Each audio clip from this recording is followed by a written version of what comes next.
श्री गणेशाय नमः। जय मां शारदे। एक बार फिर से आप लोगों का स्वागत है। सभी IIT JEE एस्पिरेंट्स का ऋषि सॉल्यूशंस चैनल में स्वागत है। ये थर्ड पार्ट है 30 जनवरी सेकेंड शिफ्ट के क्वेश्चंस का थर्ड पार्ट है। फर्स्ट पार्ट में हम लोगों ने डिस्कस किया है डायमेंशंस, वेक्टर और मोशंस के क्वेश्चंस को। सेकेंड पार्ट में ग्रेविटेशन और थर्मोडायनामिक्स के क्वेश्चंस को डिस्कस किया है, उसका स्टेप बाय स्टेप सॉल्यूशन दिया है और विथ सॉल्यूशन विथ लर्निंग। जैसा कि ये मेरा टारगेट है कि सिर्फ सॉल्यूशन प्रोवाइड नहीं करना है, उसके लिए जो लर्निंग की ज़रूरत है वो भी प्रोवाइड कराया जाए, स्टेप बाय स्टेप सॉल्यूशन देना है, ये टारगेट है। तो ये थर्ड पार्ट है। इस पार्ट में हम लोग डिस्कस करेंगे मैकेनिक्स प्लस फ्लूइड मैकेनिक्स का। मैकेनिक्स में कॉन्सेप्ट थोड़ा ज़्यादा रहते हैं और इसीलिए इसे स्टूडेंट्स इसे थोड़ा सा टफ कैटेगरी में रखते हैं, लेकिन इस टफ कैटेगरी को ही इजी बनाना है। कैसे हम मैकेनिक्स के क्वेश्चन को भी इजीली सॉल्व कर सकते हैं, यही डिस्कस करना है। चलिए देखते हैं इसका मैकेनिक्स का। हम फर्स्ट क्वेश्चन लेते हैं। इसमें ये जो क्वेश्चन दिया हुआ है, a block of mass m is placed on a surface having vertical cross section given by y equals to x square by 4. If coefficient of friction is 0.5, the maximum height above the ground at which block can be placed without slipping. अब यहाँ पर ये दिया हुआ है कि जो vertical cross section है, ये वर्टिकल क्रॉस सेक्शन का जो टर्म आया है ये बता रहा है कि हमारा जिस सरफेस में बॉडी प्लेस है वो सरफेस इस इक्वेशन को फॉलो करता है। तो ये वर्टिकल क्रॉस सेक्शन का मीनिंग यहाँ पर ये है, क्योंकि ये पाथ यहाँ पर दिया हुआ है, ये एक्चुअली क्या y equal to X square by 4। ये क्या है, ये एक्स स्क्वायर इक्वल टू हो जाएगा 4y। इससे अगर निकालेंगे हम तो क्या हो जाएगा, x square equal to 4y, जो कि ये पैराबोला का इक्वेशन है, x square equal to 4y। तो पैराबोला ये इस कैटेगरी होगा, इसका जो एक्सिस होगा वो अलोंग दी एक्स एक्सिस होगा, और क्योंकि ये बॉडी मूव कर रही है तो निगेटिव साइड में y का कोई ज़रूरत नहीं है, तो ये वाला शेप लिया गया है। पैराबोला का हमने अपर पार्ट लिया है, सेकंड पार्ट को छोड़ दिया है।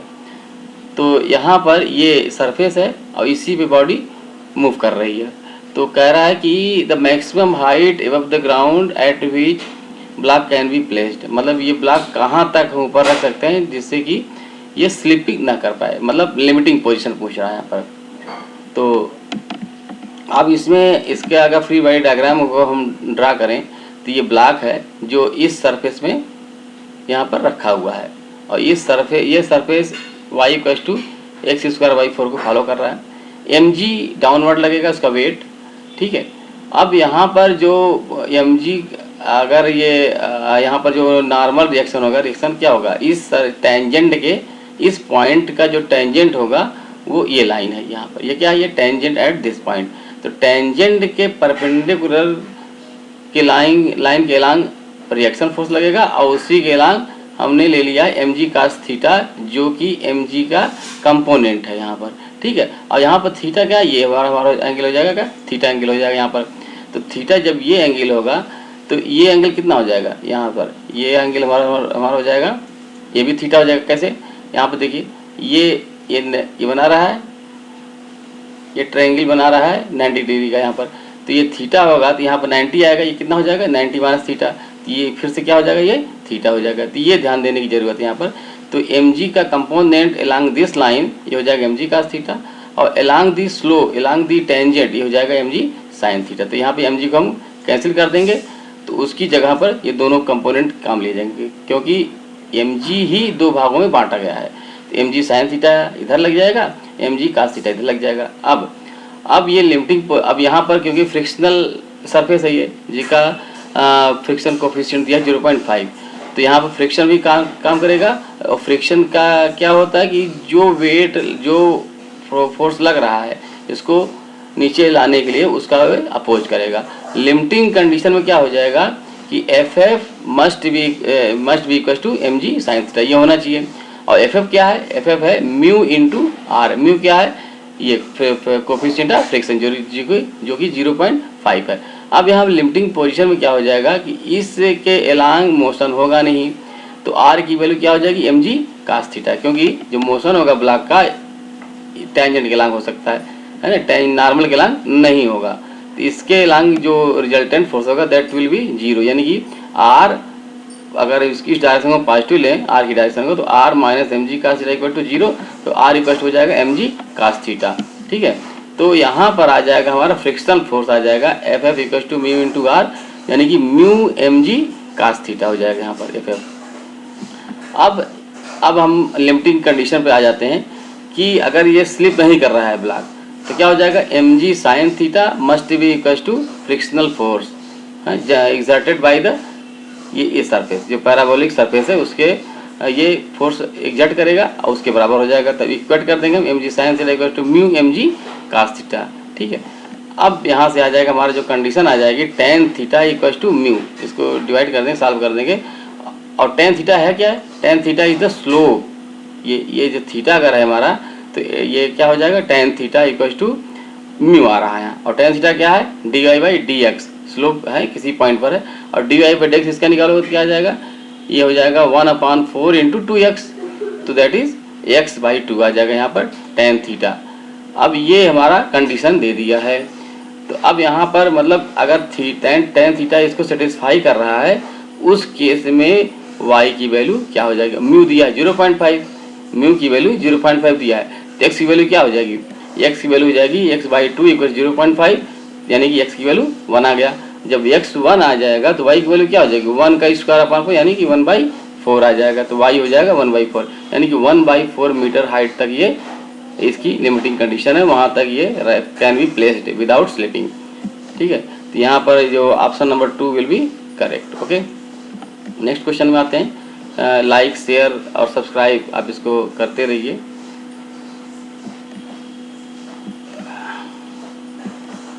नेक्स्ट क्वेश्चन है, 3 blocks A, B and C are pulled on a horizontal smooth surface by a force of 80 Newton as shown in figure।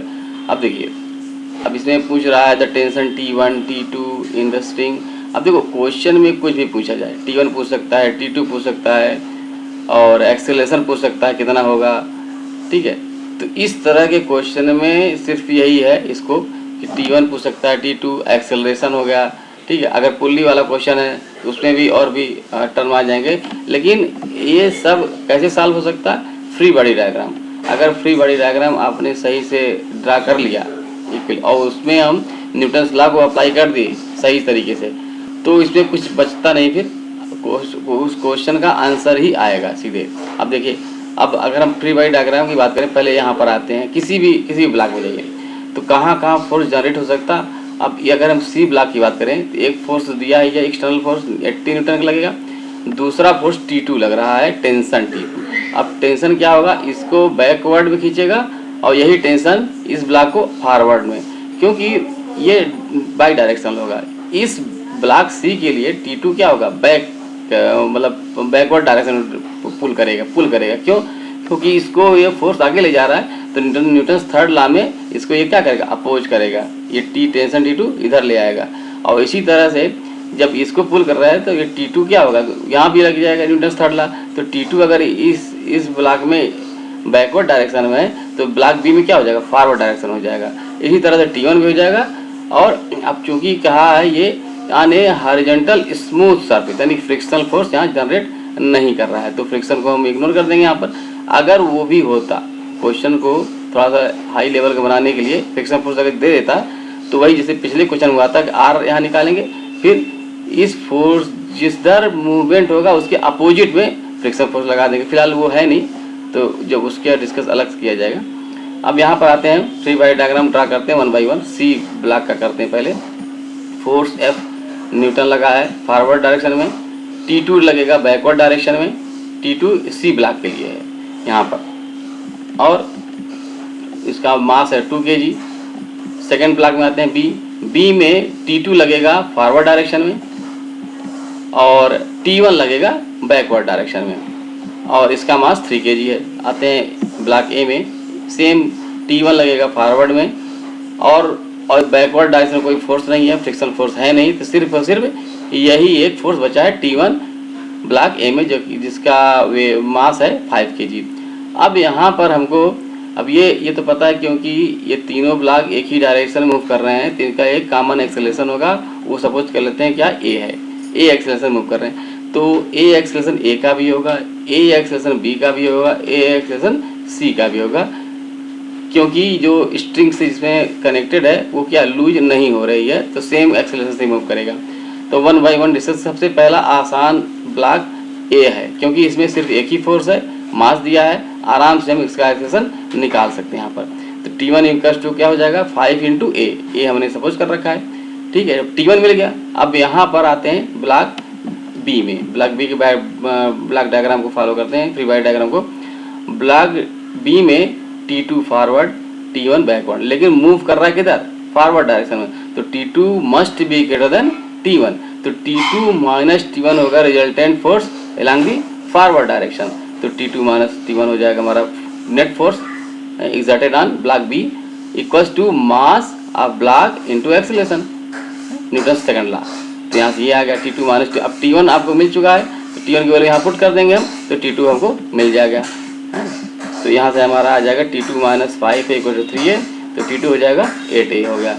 अब आते हैं ब्लॉक सी में। ब्लॉक सी में अब देखो T2 हमको T2 है, T2 मिल चुका है यहाँ से, F अब सेम वही F forward direction minus T2 backward, क्योंकि मूवमेंट हमारा राइट वर्ड हो रहा है, इसलिए F must be greater than T2 तभी हो सकता है, क्योंकि ये पहले से दे रखा है कि यहाँ पर जब कोई फ्रिक्शनल सरफेस नहीं है तो फॉरवर्ड डायरेक्शन में मूवमेंट होगा, तो F minus T2 equal to 2A। अब यहाँ से T2 की वैल्यू रख देंगे हम, तो ये हमारा आ जाएगा 80 माइनस 8A इक्वल टू, अब यहाँ से A की वैल्यू मिल जाएगी, A हमारा आ गया 8 मीटर पर सेकेंड स्क्वायर आ गया। अब A आ गया तो T1 फिर T1 में आ जाएगा और T2 भी आ जाएगा। T1 कितना आ जाएगा 40 न्यूटन और T2 आ जाएगा 64 न्यूटन। ये हम फाइनल आंसर में आ चुके हैं।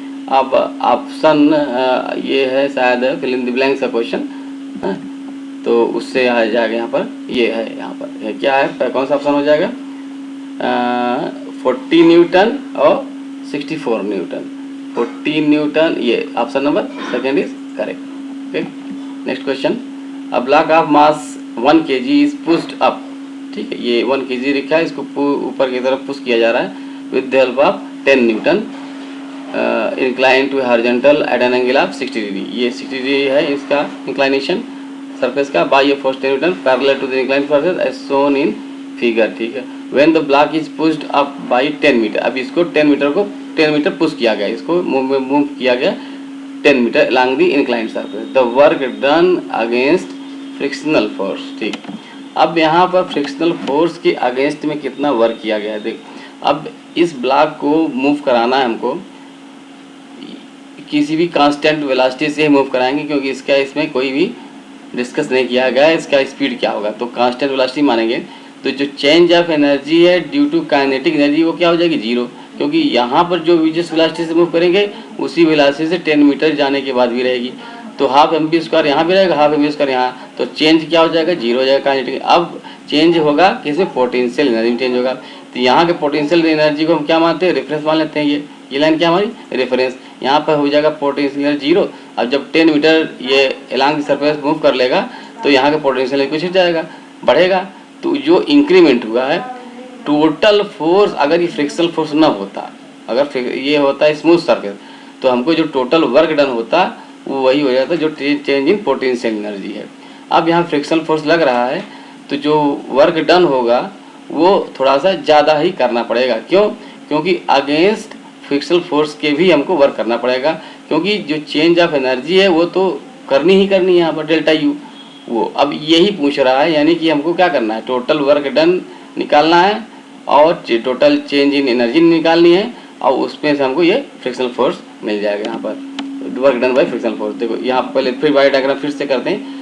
mg वेट डाउनवर्ड लग रहा है, ठीक है, और ये नॉर्मल डायरेक्शन है, ये इसका r रिएक्शन फोर्स है by the inclined surface on the block, ठीक है। अब ये 60 डिग्री है वही सेम क्राइटेरिया यहाँ पर कर देंगे। तो ये 60 डिग्री है अगर, तो यहाँ पे कितना ये हो जाएगा हमारा कितना 90 माइनस 60, तो अगेन ये हमारा हो जाएगा 60 डिग्री, फिर से हो जाएगा ये। तो एम जी कास 60, ठीक है, और एम जी इसके अलावा क्या हो जाएगा, एम जी साइन 60 हो जाएगा यहाँ पर।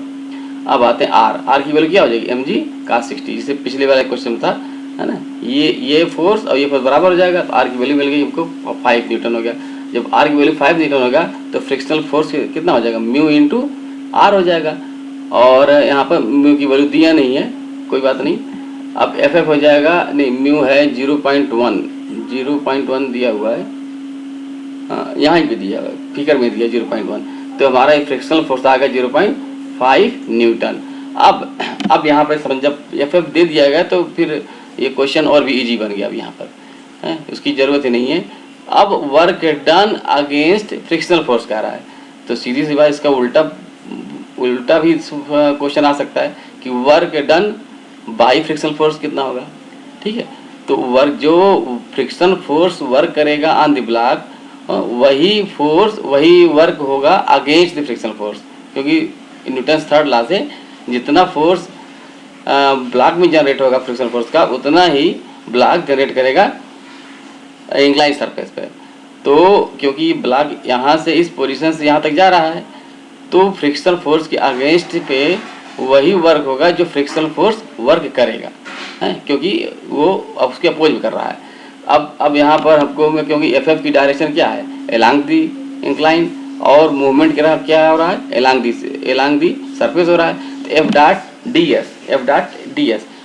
डॉट एस वेक्टर फॉर्म में, और दोनों ही वेक्टर क्या हुआ, पैरेलल हो गए, तो कास 0 1 हो जाएगा।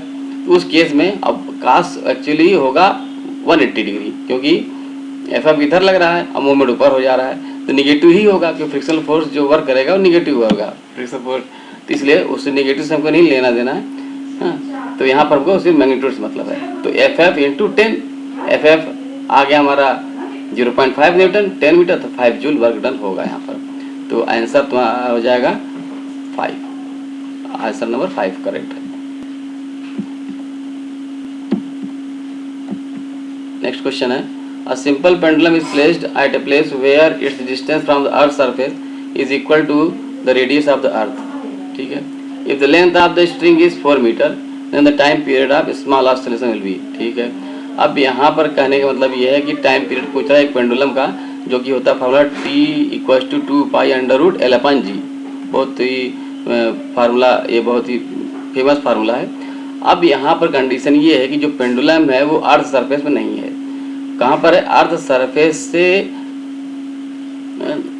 सरफेस से रेडियस ऑफ अर्थ के बराबर ऊपर है, मतलब कि उसकी जो डिस्टेंस हो जाएगी सेंटर से, अर्थ के सेंटर से हो जाएगी 2r, ठीक है। तो वहाँ पर जो ग्रेविटेशनल एक्सेलरेशन होगा वो चेंज हो जाएगा, और ये दिया है ऑन दी सरफेस, तो वो हमको जी डैश निकालने की पड़ेगी कि उस पॉइंट पर जी डैश क्या होगा। अब इसके मान लो ये अर्थ हो गया, हाँ, ये एमी मास का अर्थ है, हम डिटेल में जा रहे हैं, हम सिर्फ सोल्यूशन देना ही टारगेट नहीं है, नहीं तुरंत आ जाएगा। ये 10-15 सेकंड क्वेश्चन का आंसर है, मात्र 10 सेकंड ज़्यादा नहीं लगेगा इसमें, लेकिन हम पूरा डीप में इसका सोल्यूशन कैसे आएगा पूरा उस प्रोसेस में जा रहे हैं। तो अर्थ का मास एमी, रेडियस आर है, और जो पेंडुलम है वो यहाँ पर पुट किया गया है, जो कि इसे आर डिस्टेंस ऊपर है। तो ये एक सर्किल हमने ड्रा कर लिया है उसको समझाने के लिए। तो यहाँ पर अगर मान लेते हैं जी डैश लग रहा है, ये आर डिस्टेंस पर है, ठीक है, दोनों के बीच की डिस्टेंस आर ही है। अब इस पर जो मास लग रहा है वो हमारा हो जाएगा M G dash, M G यहाँ पर लगेगा, यहाँ पर क्या है एम जी डैश हो गया, जी डैश तो निकालना है। अब यहाँ पर M G dash equal to क्या हो जाएगा, जी कैपिटल जी MEM/r², ये ग्रेविटेशन का जो फार्मूला होता है उससे आया है यहाँ पर। तो इससे हम एम कट जाएगा तो जी डैश मिल जाएगा हमारा कैपिटल जी MEM/r² होगा। अब जी डैश मिल गया। अब हम आते हैं जी पर, जी का भी इसी तरह से होगा, इसी तरह से जब on the surface of earth, तो जी क्या हो जाएगा, वही चीज़ यहाँ एम जी हो जाएगा, जैसे यहाँ पे किया वैसे यहाँ पे क्या हो जाएगा एम जी हो जाएगा, mg/g/MER², एम कट जाएगा, तो यहाँ से आ जाएगा दिया गया है ये π², यानी कि ये वाला जो टर्म है ये किसके बराबर है, π² के बराबर है। यही वैल्यू हम यहाँ पर यूज कर लेंगे यहाँ पर। अब आर की वैल्यू क्या हो जाएगी 2r, तो जी डैश हो जाएगा हमारा 2r, यानी कि 4 आ जाएगा, और बाकी जो रिमेनिंग यहाँ पर टर्म है वो होता है हमारा जी, तो ये हो जाएगा पाई स्क्वायर बाई 4, यानी कि यहाँ पर जो जी डैश हो जाएगा वो हो जाएगा पाई स्क्वायर बाई 4 मीटर पर सेकेंड स्क्वायर। तो जी डैश मिल गया। अब हम फार्मूले पर आते हैं टाइम पीरियड के। 2 pi under root L upon G dash होगा। बस एल की वैल्यू 4 मीटर दिया ही है, बाकी रख देंगे तो 8 सेकेंड यहाँ पर आंसर आ जाएगा। ये फिल इन द ब्लैंक है, 8 सेकेंड इसका आंसर रहेगा 8। Next question, 2 disc of moment of energy I1 equal to 4 kilogram metre square और सेकंड I2 दिया है अबाउट देयर सेंट्रल एक्सिस। उनका मोमेंट ऑफ एनर्जी दिया है और with angular speed, angular speed 10 radian per second और 4 radian per second है respectively. अब brought into contact face to face, दोनों को फेस टू फेस को जोड़ दिया गया है with their axis of rotation same, ठीक है। The loss of kinetic energy, ठीक, इस प्रोसेस में काइनेटिक एनर्जी में जो लॉस होगा वो फाइंड करना है। तो काइनेटिक एनर्जी में लॉस तो होगा, लेकिन कंजर्वेशन ऑफ एंगुलर मोमेंटम यहाँ पर अप्लाई करेगा, है? वो पहले निकाल लेंगे। देखो इसका प्रोसेस क्या है, I1 दिया हुआ है और इसका ω1 दिया हुआ है, I2 दिया हुआ है, इसका ω2 दिया हुआ है। तो मोमेंटम हो जाएगा I1 ω1 I2 ω2 जोड़ने से पहले। तो टोटल एंगुलर मोमेंटम क्या हो जाएगा, I1 ω1 प्लस I2 ω2, और फाइनल हम जब जोड़ देंगे तो मोमेंट ऑफ इनर्शिया क्या हो जाएगा, दोनों ऐड हो जाएगा, वो हो जाएगा I, और final angular momentum angular speed हो जाएगी मान लेते हैं ओमेगा। तो वहाँ से ओमेगा फाइंड करेंगे। अब ये हो जाएगा ओमेगा निकल आए तो इनिशियल काइनेटिक एनर्जी और फाइनल काइनेटिक एनर्जी में डिफरेंस निकाल लेंगे, वही यहाँ पर पूछ रहा है। तो initial angular momentum I1 ω1 plus I2 ω2, तो वो निकाल लिया हमने, वैल्यू पुट कर दिया तो आ जाएगा 48 kilogram metre square radian per second. इसी तरह से अब I इक्वल टू जो फाइनल जोड़ने के बाद जो मोमेंट ऑफ इनर्शिया हो जाएगा I1 प्लस I2, क्योंकि उनका एक्सिस सेम कर दिया गया इसलिए I1 प्लस I2। ये कोई फार्मूला नहीं है, जो क्वेश्चन की जो कंडीशन उसके अकॉर्डिंग ऐड हो रहा है। दोनों डिस्क को सेम टू फेस ऐड किया गया इसलिए ऐसा हो रहा है। अब फाइनल एंगुलर मोमेंटम मान लेते हैं ओमेगा है तो I इंटू ओमेगा हो जाएगा। फाइनल एंगुलर वेलोसिटी मान लेते हैं ओमेगा है तो एंगुलर मोमेंटम हो जाएगा फाइनल I ओमेगा। दोनों को इक्वेट करेंगे इसके तो हमको फाइनल ओमेगा मिल जाएगा जो कि आ रहा है 8 रेडियन पर सेकेंड। अब आते हैं एनर्जी निकालने में।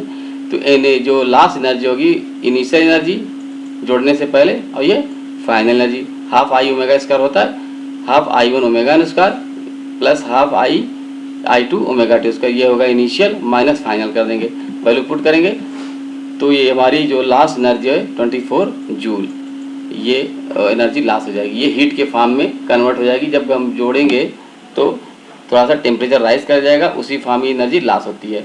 ध्यान रखिए एनर्जी कंजर्वेशन यहाँ पर नहीं अप्लाई होगा, यहाँ पर सिर्फ और सिर्फ एंगुलर मोमेंटम अप्लाई होगा, conservation of angular momentum.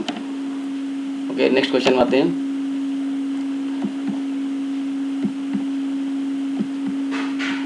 A big drop is formed by coalescing 1000 small identical drops of water. If E1 be the total surface energy of 1000 small drops of water and E2 be the surface energy of single big drop of water, then E1 upon E2. Okay x की value पर पूछ रहा है। तो यहाँ मान लेते हैं कि ये 1000 ये ड्रॉप्स हैं जो कि मिल करके रेडियस इसका मान लेते हैं R है, एक सिंगल ड्रॉप का स्मॉल ड्रॉप का रेडियस स्मॉल R है। अब ये कंबाइन होकर के एक बिग ड्रॉप बना रहा है जिसका रेडियस कैपिटल R मान लेते हैं यहाँ पर, ठीक है। उस प्रोसेस में एनर्जी का रेशियो निकालना है, सरफेस एनर्जी। चलिए तो पहले तो हम R और स्मॉल R में रिलेशन देख लेते हैं कि R in the terms of small R क्या हो जाएगा। तो वॉल्यूम तो सेम रहेगा, जो बिग ड्रॉप है उसका वॉल्यूम प्लस 1000 इंटू स्मॉल जो बबल है उसका वॉल्यूम 4/3 πr³ लगा देंगे। तो वह इसको जब सॉल्व करेंगे तो R की वैल्यू हो जाएगी, कैपिटल R की वैल्यू 10 स्मॉल r हो जाएगी। तो ये होगा, दोनों में रिलेशन आ गया। अब आते हैं एनर्जी ऑफ ड्रॉप का फार्मूला होता है E=T surface tension into surface area 4πr²। तो उसी से यहाँ पर आ जाएगा। तो E1 हो जाएगा 1000, क्योंकि 1000 बबल्स हैं तो 1000 का मल्टीप्लिकेशन हो जाएगा और स्मॉल r रहेगा। E2 हो जाएगा T इंटू 4π कैपिटल R²। अब दोनों का हम रेशियो निकाल लेंगे, वैल्यू पुट करेंगे R की, तो ये हो जाएगा हमारा 10 आ जाएगा। तो यहाँ पर एक्स अपान वन। देखिए देखो क्वेश्चन को आंसर तो आ गया, लेकिन जब फिल करने की बारी होती है तो एक्स्ट्रा सोचने की जरूरत पड़ेगी। ठीक है, हमको 1/10 लिखना है कि 10 लिखना है, ये ध्यान देने की जरूरत है। यहाँ पर देखिए E1/E2 है, यहाँ भी है, ठीक है, कोई बात नहीं। इधर क्या x/1, तो x/1 मतलब 10/1, तो यहाँ पे x क्या हो जाएगा, x हो जाएगा 10। ठीक है,